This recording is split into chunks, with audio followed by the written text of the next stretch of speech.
We're live at the Writer's Life. Welcome.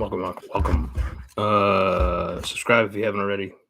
Punch the like button and tap the bell for notifications. Where's my ruler? I can't do these without my ruler. So that you don't miss out on one super exciting video. So, what do you want? Why are you doing this? Why did you become a writer? It baffles me that people will go through life. They'll live most of their life, and they'll be like, I never really figured out what I wanted to do. Or they come to realize they chose the wrong profession, but it's way too late to change it. And they're unhappy. Some people don't work at all, ever.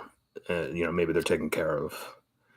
And they find themselves in their middle years and they're depressed. And they can't keep a relationship. They don't know what love is because they've never really had to rely on anybody. They go through friends like crazy, like they go through friends like people go through socks, and because they've never had the responsibility of taking care of themselves.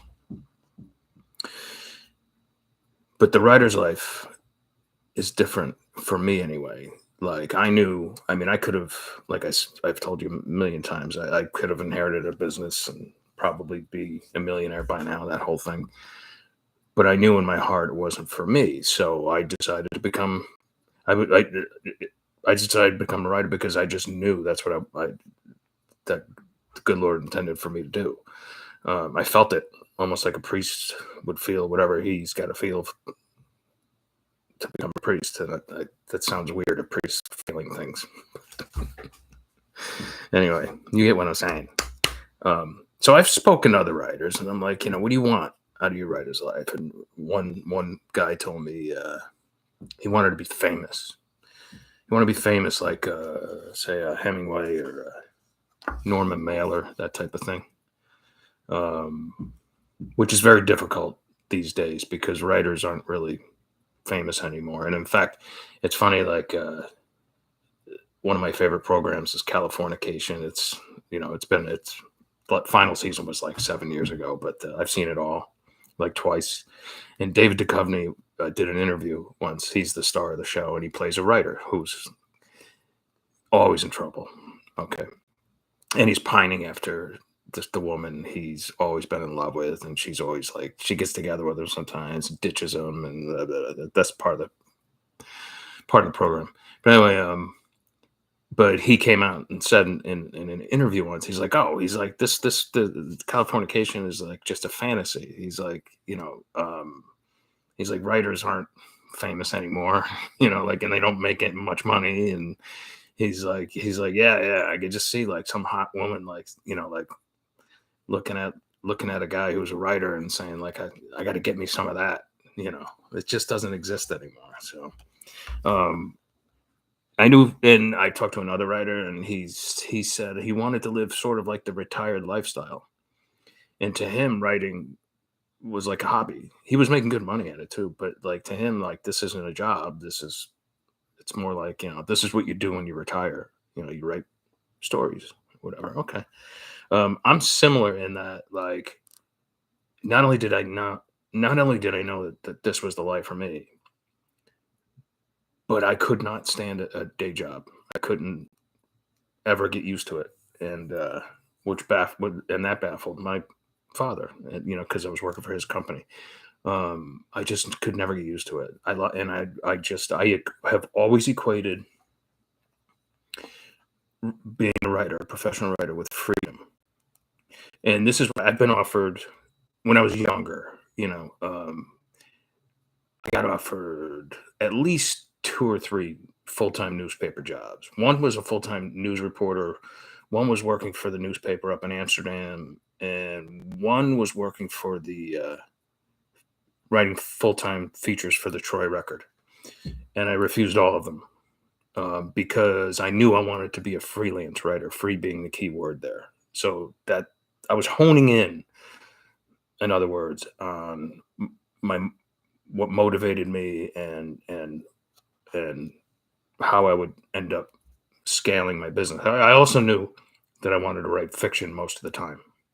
80% of the time, I wanted to be writing fiction. So you can't be a newspaper man and write fiction, a lot of fiction anyway, at the same time. I mean, you can be like, there's plenty of newspapermen who also wrote fiction, but you're lucky to put out a book a year if you're going to do that. So, and there's other reasons. Some writers I know went to writing school so that they could teach writing. A noble pursuit, indeed. Some writers want to be entertainers, pure entertainers. They want to tell a good story. They're not that concerned about their grammar or their fine, the fine print, let's so to speak. They do one draft, correct the typos, and get it the hell out to market. They follow Heinlein's rules.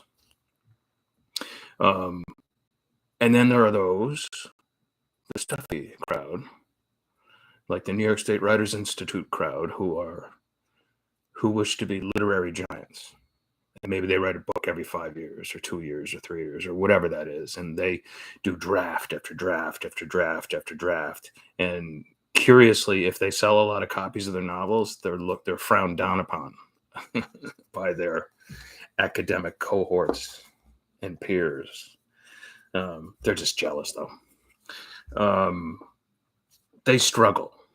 Their hearts bleed, and they struggle.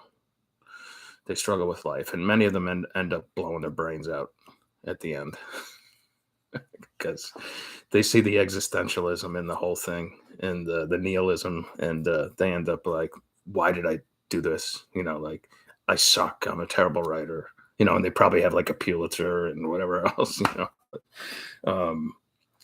So there's that side. And these days, if you're going to be the literary writer, you got to be a social justice warrior, and you got to be into equity as opposed to equality, and you got to like play the game.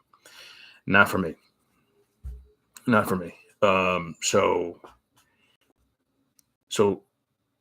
what is it you want? Like, you have to know what you want in order to be secure in your own skin. You can't just wake up every day and look in the mirror and be like, what am I going to do? Like, I don't know what I want to do. You must make a decision, and you have to look really deep inside your soul. And you have to make a decision sometimes that might even hurt loved ones, and it might make them angry with you for a long time.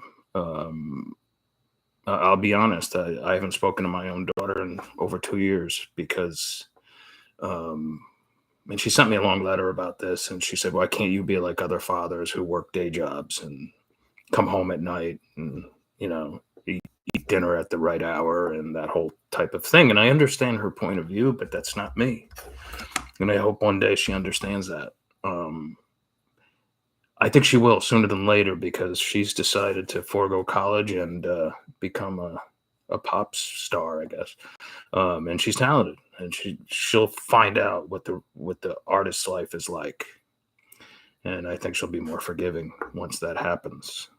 Hope springs eternal. Anyway, that's all I wanted to talk about today. It is another sticky Monday. Did I put deodorant on today? I don't know if I did. Thank God this isn't smell-o-vision. You're only going to get this kind of stuff here at the Writer's Life channel. All right. Bugs all over the place. I will check in with you guys. Adamani. Ciao, ciao.